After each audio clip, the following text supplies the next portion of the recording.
Amazing grace, how sweet the sound that saved a wretch like me. Sino rito yung nasubukan ng mangutang, tapos yung inuutangan mo, sabi, balik ka bukas.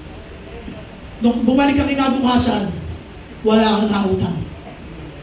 Anong pakiramdam meron ka? Kasama ba loob mo? Sino rito nakapangutang na? Tapos binigo ng kanyang inutangan. Anong pakiramdam noon? Siyempre hindi masarap sa pakiramdam. Bakit? Anong tawag mo sa taong yun?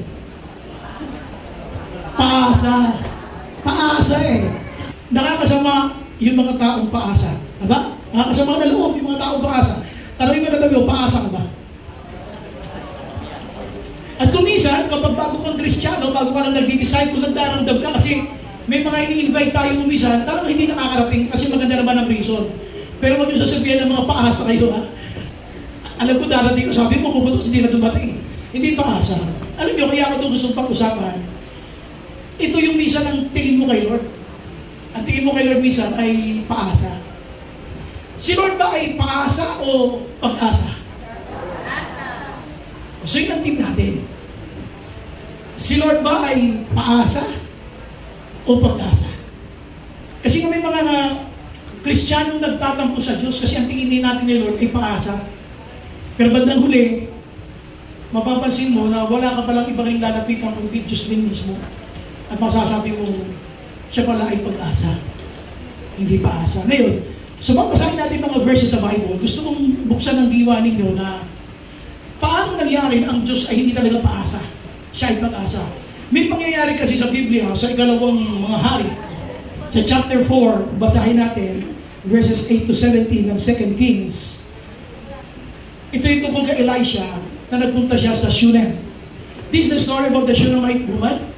The Shunammite woman was a person, ay wala siyang anak, pero may asawa siya. Tuwing dadalaw dyan si Prophet Elisha, ay natutuwa sila, kaya sabi nila, baka pwede, sabi nung Shunammite woman, itong babae na ito, na ipagpagawa natin ang kwarto itong si Propeta Elisha para pagka siya pupunta dito, meron siya sariling kwarto. So nagkasundo sila mag-asawa.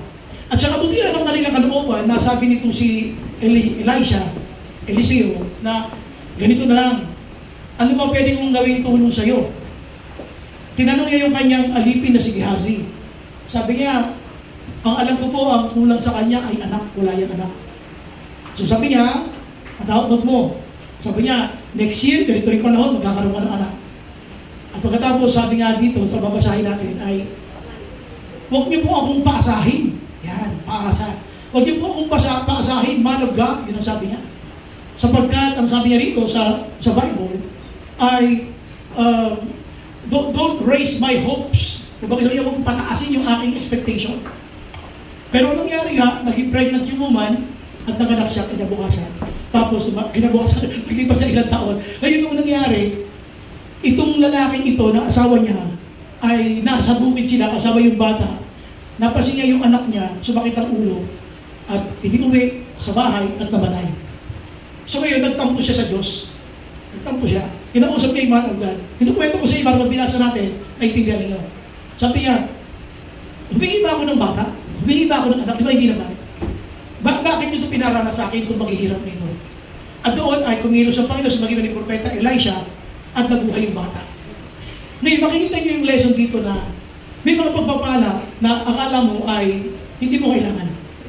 May mga bagay sa buhay natin na kumisan, nagtatampo ka sa Panginoon, pero ang totoo doon, kung titingnan mo yung banal na kasulatan, ay hindi naman pala dapat na magtampo sapagkat ito ay gawa niya upang lalo kanya pagpalain. So basahin natin. 2 Kings chapter 4, verses 8 to 17, ito sabi ng Bible. One day Elisha went to Shunem, and a well-to-do woman was there. Ibig sabihin, babae ito na may asawa, na may kaya sa buhay, well-to-do. One day Elisha went to Shunem, and a well-to-do woman was there who urged him to stay for a meal. Na dito ka lang kumain. So whenever he came by, he stopped there to eat. She said to her husband, sabi nitong Shunammite woman, I know that this man who often comes our way is a holy man of God. Let's make a small room on the roof and put in it a bed and a table, a chair and a lamp for him. Then he can stay there whenever he comes to us. Magpagawa natin ng maliit na kwarto para magpupunta siya dito. May sarili siyang privacy. One day, verse 11, when Elisha came, he went up to his room and lay down there. He said to his servant, Gehazi, call the Shunammite. Pakita mo mga babae yun. So he called her and she stood before him. Elisha said to him, tell her, sabi niya, you have gone to all this trouble for us. Kung baka ginawa mo lahat ito, itong kwartong ito para sa amin. Now what can be done for you? Ano naman ang may susukli namin sa iyong kabutihan? Can we speak on your behalf to the king or the commander of the army? Gusto mo bang humingi ng pabor sa army? Sabihin sa mga kasundaluhan, sa pinakapinuno? Kasi kilala yun ni Elisha. She replied, I have a hope. Sabi niya, among my own people. So what can be done for her? Ano pwede namin gawin sa iyo? Paano namin susuklian ang kabutihan mo loob? Gehazi said, she has no son, and her husband is old.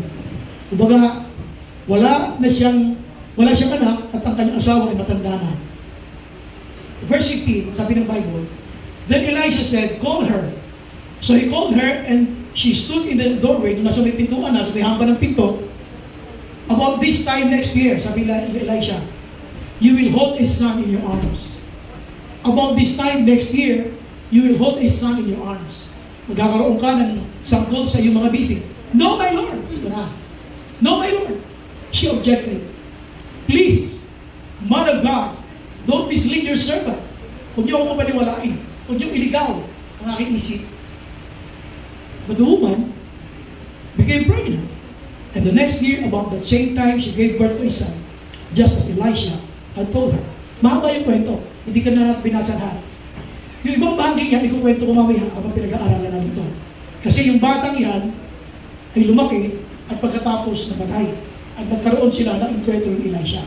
Ang gusto ko lang sabihin dito, nung namatay yung batang yun, ang tingin itong babae ito, paasa.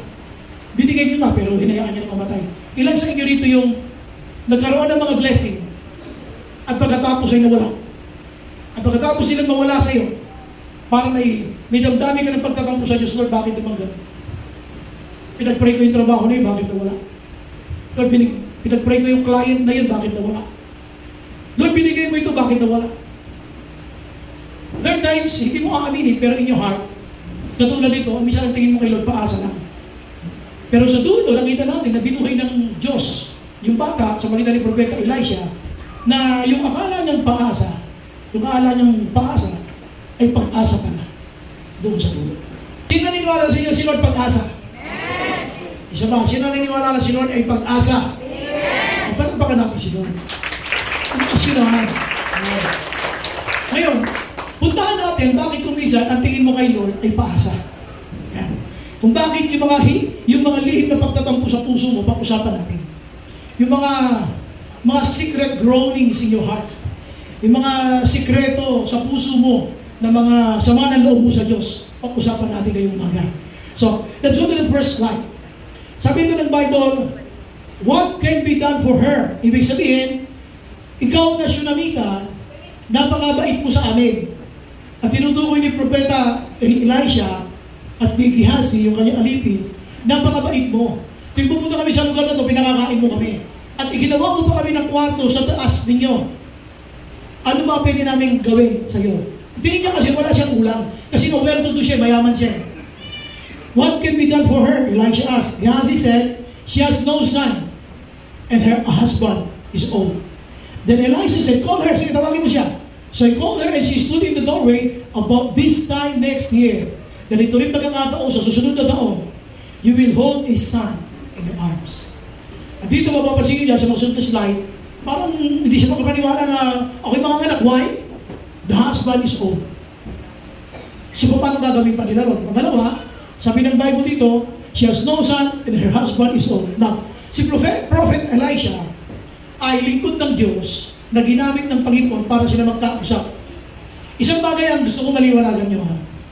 Sabi niya dito kasi, siya ay mayaman, well-to-do.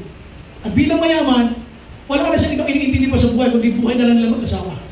Kaya nga lang, nagdadaan doon si Prophet Elijah, pinakakain nila hanggang sa pag-isipan nila, igawa na lang isang maliit na kwarto.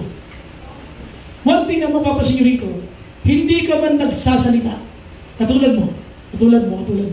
Hindi ka man nagsasalita, alam ng Diyos ang kulang mo.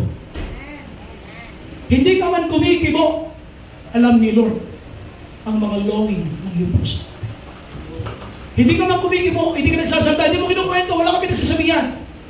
But God knows the real situation ng iyong puso.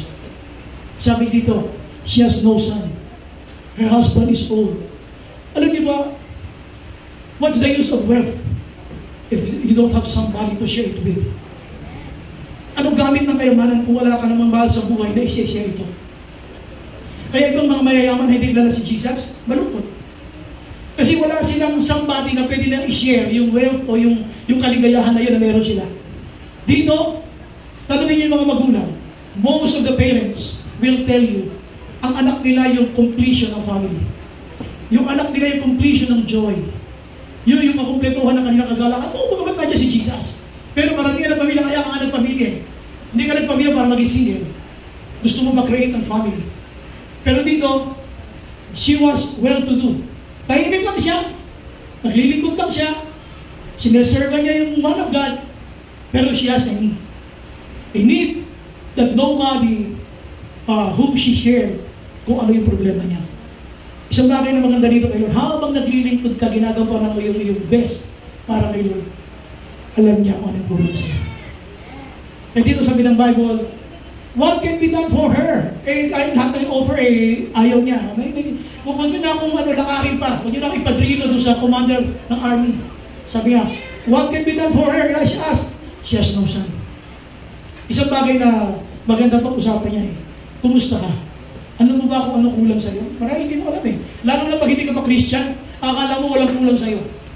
Nung ako ay high school, makilala ko si Lord, akala ko noon, pag ikaw ay mayroong 2 girlfriend, ayos na.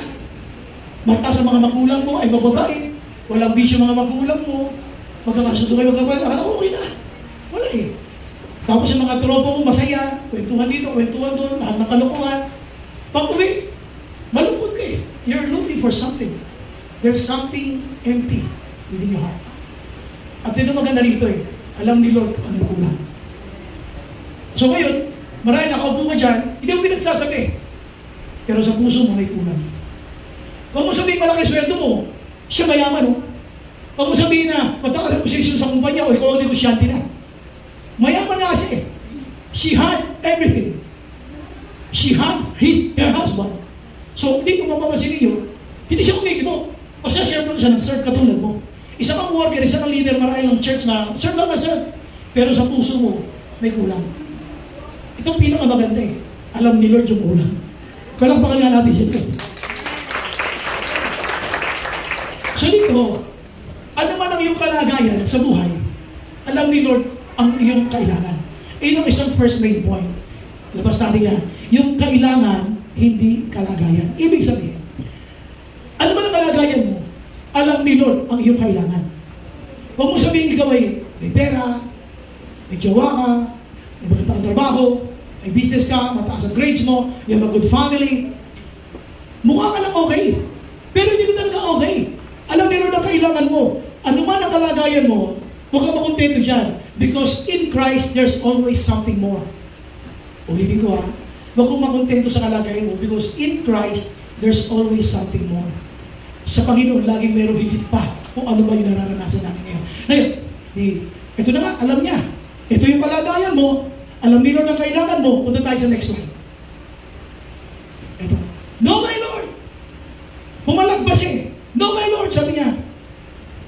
She objected. Sinansala niya. No, my Lord! Baka, huwag mo paasahin yan. Please, man of God, don't mislead your servant. Huwag mo ako ililigaw. Baka umasa ako dyan, walang mangyari. Don't mislead your servant. Ayoko umasa. Pero alam sabi ng Bible, tiniga, but the woman became pregnant. Ulitin natin itong kulay gold basahin natin sabay-sabay. 1, 2, 3, game. Alam niyo ibig sabihin ng sabay-sabay? Ulitin natin. but the woman became pregnant. Hindi napigil yung blessing. Nakuha nyo? Sinabi ni Prophet Elisha, next year, the same time, you will hold a son in your arms. No, my Lord! She objected. Please, man of God, don't mislead your servant. Tangi siya ng tangi, ayaw niya, hindi naman na. But the woman became pregnant. Ang ganda nito eh. May mga blessings si Lord na ini-insist sa'yo. May mga blessings si Lord na para sa'yo talaga. Alam niyo kung ano nakakagulat dyan? Kung ang naging pregnant yung husband. Yun ang nakakagulat. Ito hindi pa ito nakakagulat. But the woman became pregnant. Ano nakakagulat? But the husband became pregnant. Yun ang nakakagulat. Pero dito ang gusto ko na sabihin, alam niyo, tanggi ka ng tanggi. Minsan, hindi natin alam kung ano yung tinatanggihan natin. Sometimes we don't really realize what we turn down. At dami mga pangako ng Diyos, sinu-turn down natin yan. Sabi ni Lord, gusto mo na i-bless kita? Unahin mo. Gusto mo i-bless kita? Isundin mo yung mga ikapulo. Ayaw natin. We turn it down. Hindi, kagasusin ko na lang. Ayaw natin sumunod. So dito gusto ko pansinin nyo. But the woman became pregnant and the next year, about that same time, she gave birth to a son, just as Elisha had told her. Alam nyo, ulitin-ulito ha, alam ni Lord ang kailangan mo. Sabihin mo sa katabi mo, alam ni Lord. Serve ka lang. Ha? Alam ni Lord, pero serve ka kasi babae ito, serve lang eh. Ginampanan lang niya yung dapat niyang gampanin doon sa managdad kay Prophet Elisha, serve lang. Pero habang nagsaserve siya, hindi niya alam ni Lord ang kailangan niya. Yun ang napakaganda ron eh. She had no son. Tapos, anong ginawa niya rito? Nag-object, Lord, huwag na. Ayaw, marang na huwag na, huwag na akong paasahin. Napigil ba? But the woman became pregnant. Ang ganda nun eh. May mga blessing na para sa'yo, dadating sa'yo. Pag para sa'yo, para sa'yo. Panabakan natin si Lord. Kahit tanggihan mo ba, pag para sa'yo, but the woman became pregnant. Kasi alam ni Lord yung kailangan mo. Kaya si Lord, hindi siya paasa. Siya ay pag-asa. Palakpakan natin ang Panginoon Iso. Napunta tayo sa number 2. Ayan. Ito naman ang problema. Namatay yung bata. Mapapansin niyo, verse 18 na yan. Hindi na tayo mabot dyan. Kasi hindi ko na binasa kasi masyadong mahaba. But the story went on. Ang sabi niya ng Bible ay, itong batang ito na lumaki, hindi masyadong malaki. Sinama sa bukid ng kanyang tatay. At habang sila ay nag-aani, sabi niya, yung ulo ko masakit. Sabi niya doon sa servant, iuwi mo nga doon sa nanay niya. Pag uwi doon sa nanay niya, doon sa lap mismo ng nanay niya, doon sa anduan ng nanay niya, ay namatay ang batang ito. You know, the child grew and one day he went out to his father who was with the reapers. Kasama yung mga nag-aani. He said to his father, my head, my head! Sabi niya. His father told his servant, carry him to his mother. After the servant had lifted him up and carried him to his mother, the boy sat on her lap until noon. And then, he died. Sakit naman. Ito yung mga panahon na, Lord, ba't mo binigyan ng anak? At mamamatay din lang. Isang ganyan tayo manisi na Lord. Tapos sabi pa ng Bible, she went up. So, itong babaeng ito, she went up and laid him on the bed of the man of God. Ulitin ko ha, ulitin ko mabuti ha. She went up, saan itong up na to? Doon sa kwarto sa taas na pinagawa niya. Pinagawa niya ng kwarto yung Prophet Elijah. Nagpunta siya doon, she went up and laid him on the bed. Doon niya inihiga itong boy na ito kung saan doon sa kama na ipinagpagawa nilang mag-asawa para kay Prophet Elijah. Tapos sabi niya rito, she went up and laid him on the bed of the man of God, then shut the door and went out. Question, bakit niya ito dinala sa taas? Bakit doon niya inihiga? Doon sa higaan ng man of God. Pwede naman doon sa kwarto nila kasi kwarto nila yun eh. Alam niya, ito yung isang problema ng mga man of God. Yung pag may problema sa ilalatan. Why? Ikaw ang nangako, di ba? Sabi mo sa akin, magkakaroon ako ng anak. O, ayan na. Isya sabi mong anak. O yan, patay. Saan inilagay? Mismo sa pwesto niya. He died and then laid him on the bed of the man of God. Yung bata ay nilatag doon mismo sa kama ng man of God. Bakit? Para ipamukha kay Elisha. Yung sinasabi mong promise ni Lord, ayan mo. Alam nyo, yung pangako na yun na matupad, ay talagang pinangako yun sa magitan ni Lord, sa magitan ni Elisha, at natupad. Pero yung alagaan mo yung bata mo, yung anak mo, eh pananagutan mo yan. Amen ba? Yung mga anak ka, eh talaga namang ibibigay sa iyo ni Lord yung maginhawang panganak, pero yung mapapalaki niya, eh dapat ikaw na nag-aalaman niya. Amen ba? Eh bisan ganun ng Kristiyano eh. May blessing siya, pagdating ng blessing niya, masaya siya. Kasi bago naman naging little boy yan, dumaan mo sa pagiging maliit eh. So nag-enjoy siya ng pamilya. Pero nung nagkaroon na nga ng problema, namatay, ay problema na yan, man of God. Asa na nangyari, sinasabi mo pangako, bakit namatay yan? Sometimes sa mga churches gano'n. Pag may problema na tayo, ang bato mo sa man of God. Pero nung panahon masaya ka, hindi kasama yung man of God. Pero nung may problema ka na, problema yan ni pastor. Problema yan ng man of God. Yan, lagyan natin sa kwarto niya at ipamukha natin sa kanya. The reason kaya ito sinasabi, ito yung pangalawa kung bakit si Lord ay hindi paasa, kundi pag-asa. Nawala dito yung kapakumbabaan ditong babae ito. Alam niyo ba kung anong ginawa niya rito pagkatapos siya ito na ilagay doon sa kanyang higaan ng man of God? Siya ay umalis. Saan siya nagpunta? Hinanap niya sa kabundukan si Prophet Elisha para sumbatan. So, dapat, yung pangalawa, kung gusto mo maranasan na si Lord ay hindi pang-asa, kundi pag-asa, dapat meron sa iyo yung kapakumbabaan, hindi yung karapatan.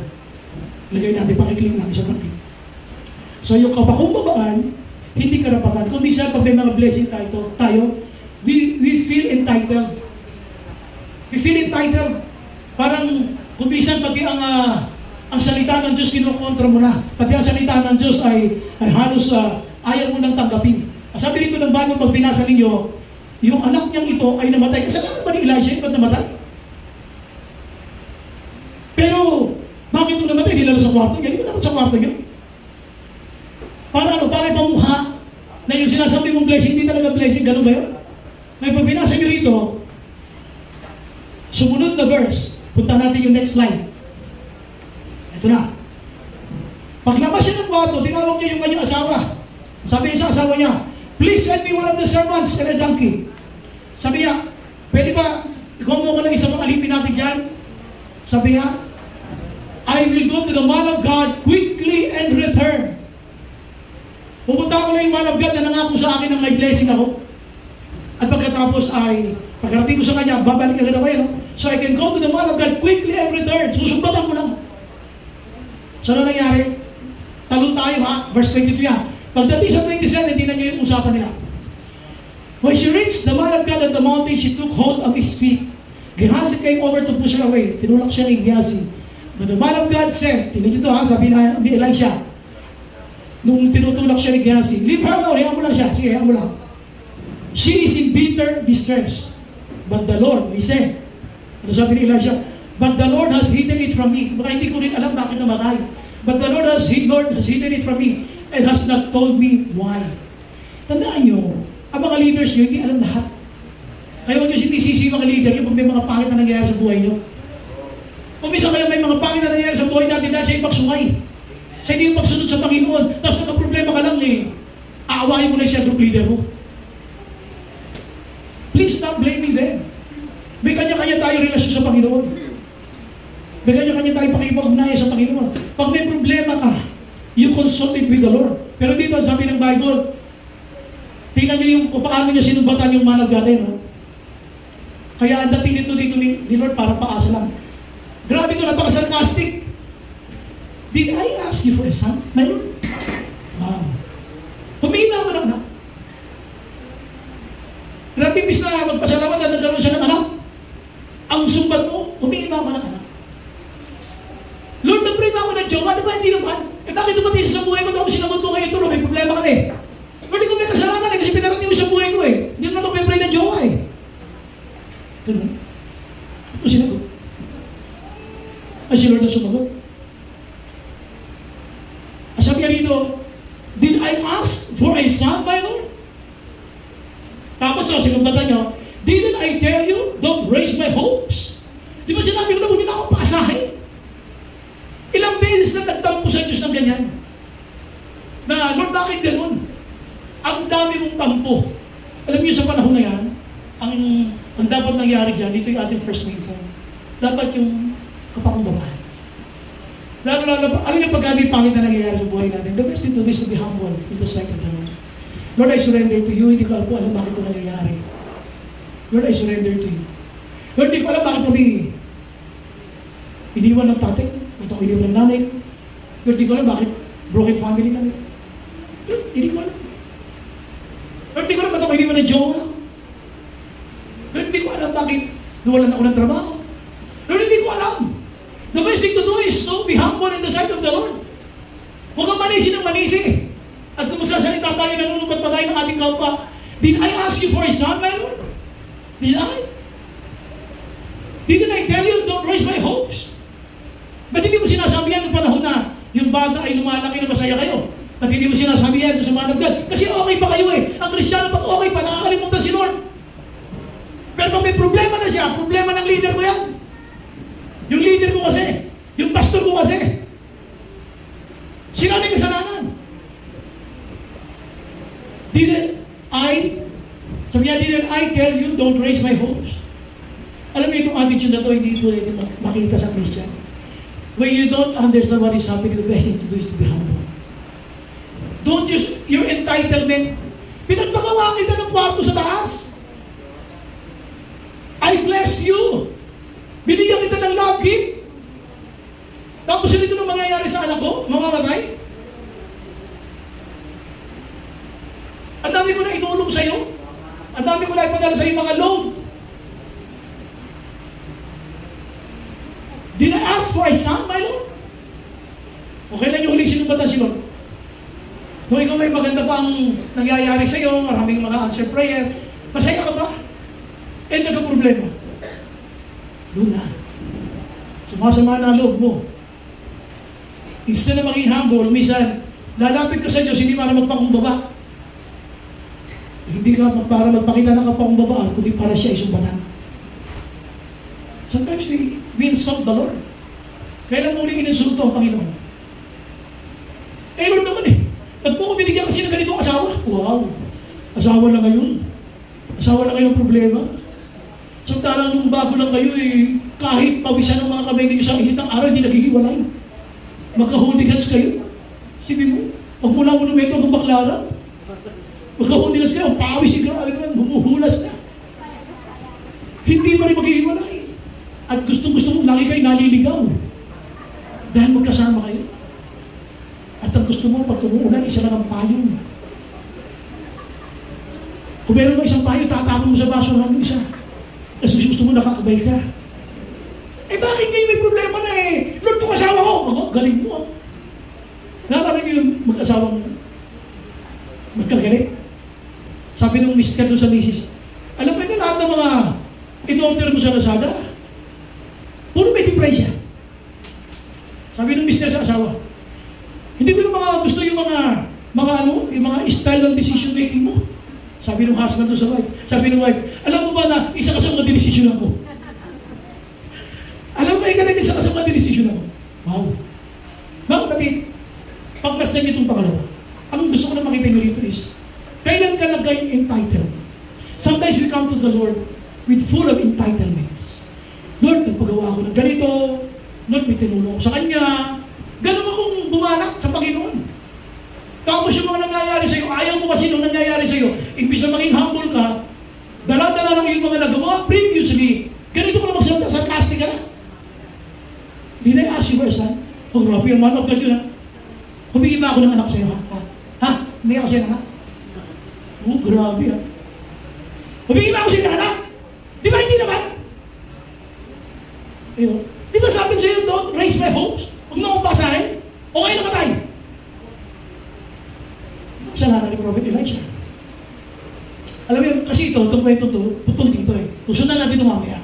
At makita nyo bakit ito pinaranas ng Diyos. Pag hindi mo pa alam kasi ang buong kwento, nagtatapo ka sa Diyos eh. Pero pag nalaman mo na yung dulo, ay kaya ako pinadaan dito ni Lord kasi meron siya magandang dahilan. So ang gusto ko lang sabihin dito, please don't allow your attitude to reach this stage. Pag may mga bagay ka na hindi mo na iintindihan, be humble. Huwag kang sarcastic. Sabihin mo sa katabi, huwag kang sarcastic. Sa kabila naman sa'yo, huwag kang sarcastic. Napaka-sarcastic natin, si Lord na mismo eh. Kung minsan ganyan tayo makipag-usap sa mga ministry heads natin eh. Ganyan tayo makipag-usap sa mga cell group leader natin eh. Masyadong tayo sarcastic. Okay, punta tayo sa pangatlo. So, bago tayo punta sa pangatlo, puntaan natin yung ating team. Ano yung team natin? Okay, so, si Lord ba ay paasa o pag-asa? Ano kami ng pag-asa? Philippine, astronomical, geographical. Uy! Ano na? Bigla ka nagsitahimik! Basta pag-asa, hope. Okay na yun.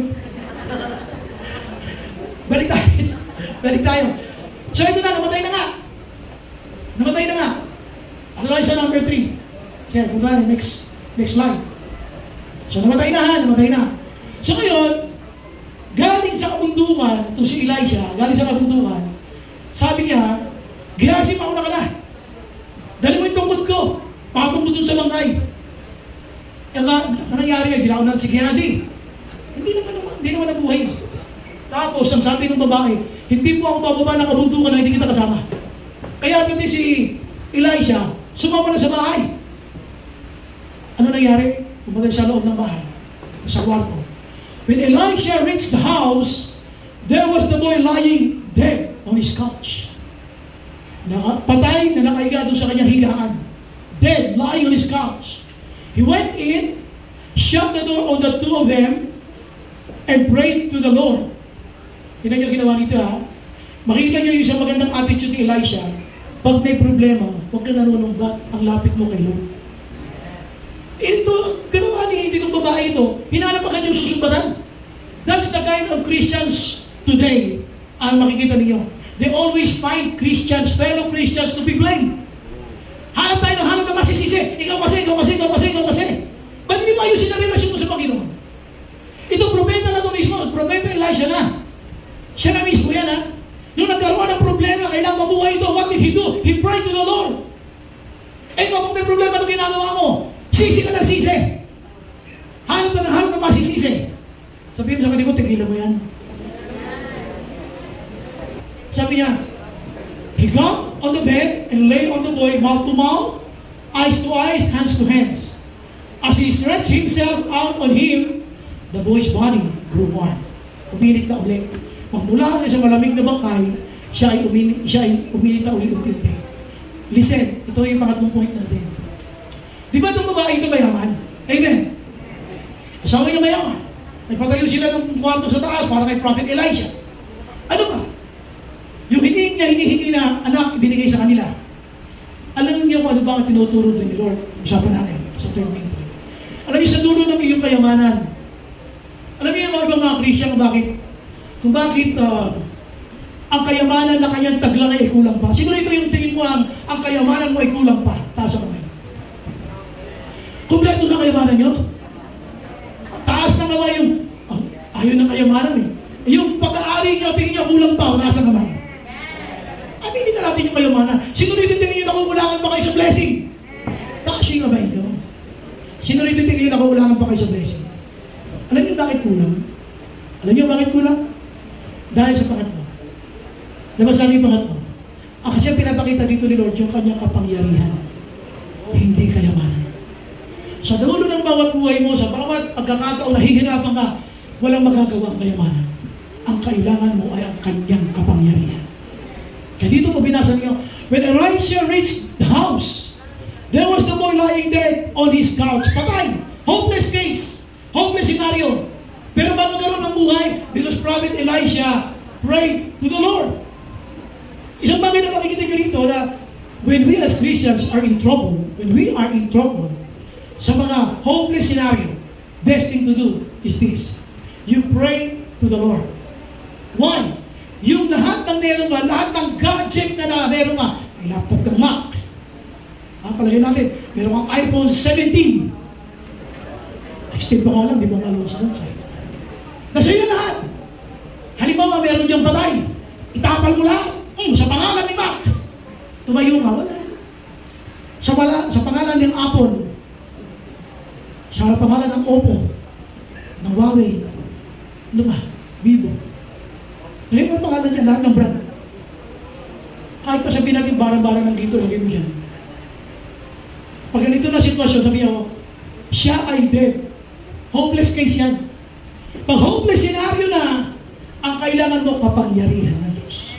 Hindi kayamanan. Palapakan natin ang Panginoon. Ito yung gustong ipakita ng Diyos doon sa babae. Ano gusto niya ipakita? Na kulang ang kayamanan mo. Ang kailangan maranasan mo, ang kapangyarihan mo. Kaya ikaw, meron mo first-hand experience. Nakita mo ngayon, o di ba, nakita mo, dinatuto ka ngayon lumapit sa Diyos. Yung tao na iyong sinumbat-sumbatan, siya rin ginamit ng Diyos para mabuhay yung anak.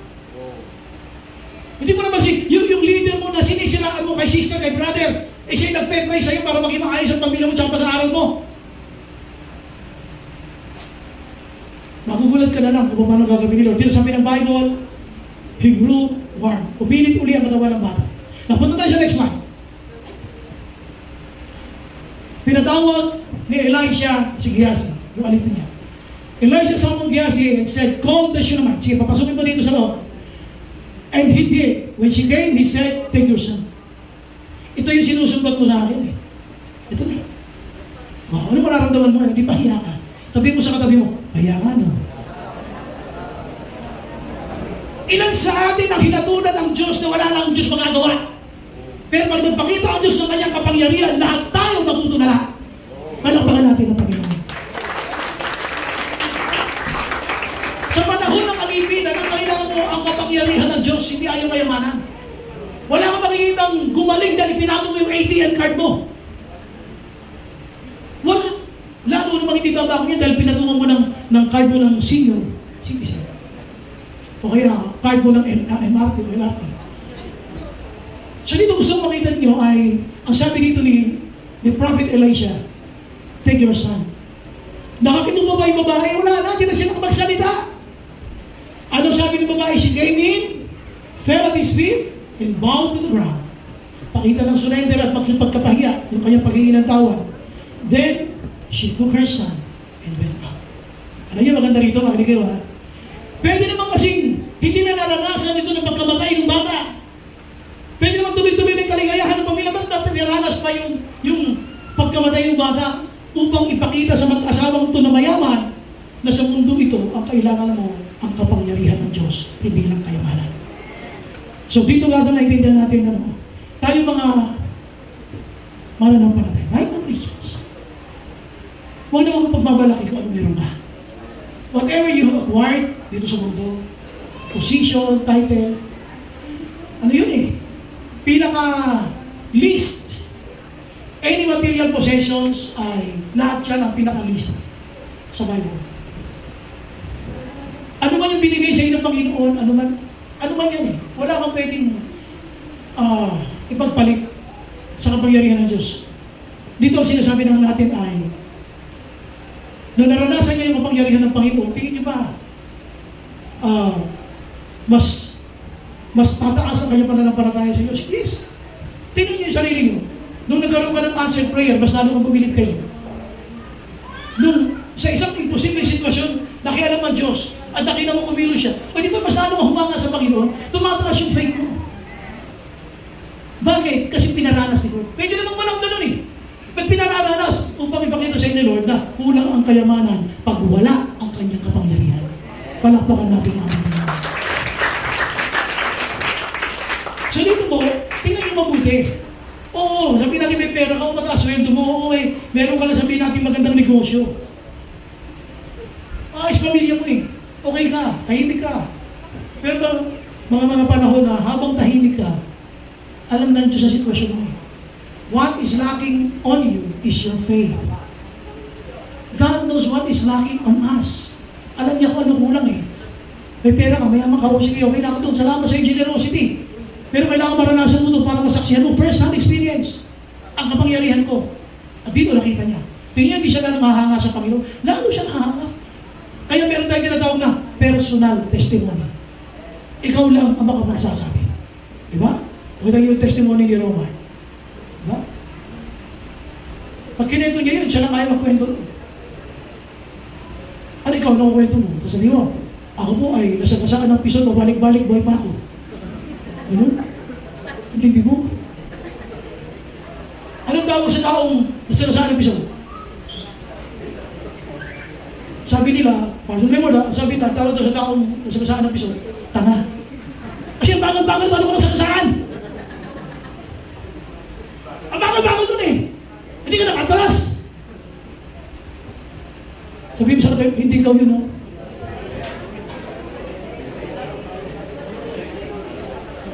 Amen, palakpakan natin Panginoon.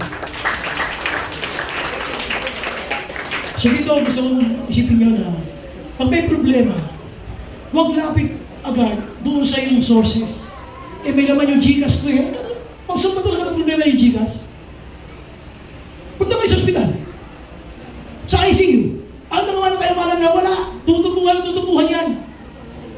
Wala nangagawa pera. Ang kailangan mo sa ganitong panahon na kagipitan ay kanyang kapangyarihan. Walang anong bagay na material ng obra. Yun ang pinuturo dito doon. Kaya pinadaan kita dyan kasi you have the good heart. O matuto ka sumampalataya sa akin. Kaya tayo, pag may answer prayer tayo sa mabibigat na sitwasyon, mas natin kung bumibilib sa Diyos eh. Kasi naranasan mo eh. Kaya mo i-testify. Because it happened to you. So dito, ulitin ulit. Balik tayo sa ating team. Ano ulit ating team? O si Lord ba ay paasa o pag-asa? Number 1? Kailangan, hindi kalagayan. Okay na kalagayan mo, pero may kailangan ka sa buhay mo. And then number 2? Ayan. Kabakumbabaan, hindi karapatan. Minsan entitlement ang balat natin din. Lord, ako nagpatayo ng kwarto niyan. Entitlement yun eh. Lord, ako yung ganyan. Eh, bakit gano'n? Wala eh. Naging sarcastic, ibig sa magpakumbaba eh. At pangatlo, kapangyarihan, hindi kayamanan. Pinakita yun ni Lord. Kailangan mo ang kapangyarihan ng Diyos, hindi lamang iyong kayamanan. Now, let's conclude. Ano ang conclusion ng mensahe ito? Ang kawalan ng pag-asa ay maghahatid sa iyo sa Diyos ng pag-asa. Ang kawalan ng pag-asa, mararanasan mo yan. Pero yung moment na wala ka ng pag-asa, yun ang maghahatid sa iyo sa Diyos ng pag-asa. Amen tayo lahat. Amen.